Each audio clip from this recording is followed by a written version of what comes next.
गोवंडी मटण party प्रकरणी पोलिसांनी कारवाई केली। खासदार संजय दिना पाटील यांनी प्रतिक्रिया दिली। विरोधक जातीचं राजकारण करतायत, निवडणुकीच्या तोंडावर वाद निर्माण करण्याचा प्रयत्न आहे, दोन समाजामध्ये तेढ निर्माण केला जातोय असं संजय दिना पाटील यांनी म्हटलेलं आहे। जर असं काही कृत्य झालंय तर त्यांना सरकारने पोलिसांनी त्यांच्यावरती गुन्हा नोंद करून त्यांच्यावरती जी कारवाई करायची ती केलेली आहे।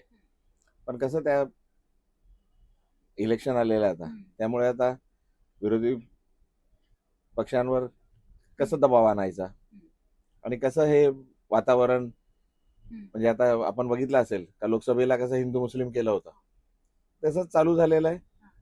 मुद्दा जरी तो झाला असेल तर ती चूकच आहे, पण त्याच्यावरती कारवाई झालेली आहे। पण ह्या मुद्द्याला एक वेगळं रूप देऊन आणि सोशल मीडियाच्या माध्यमातून बाबा माझा काय संबंध त्याच्यात, एक खासदारांचा कुठे काय होतं त्याच्यात खासदारांचा काय संबंध, आणि आम्हाला समजल्याबरोबर आम्ही सर्व पोलीस स्टेशनला सर्व काय कारवाई चालली, काय केलं त्याची माहिती घेतली।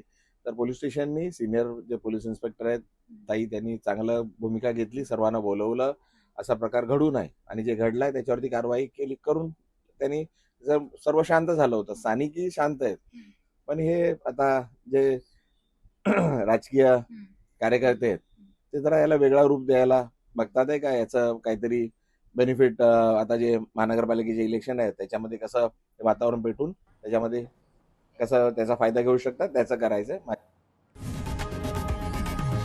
लोकशाही मराठी ऐका, पहा, जागरूक रहा।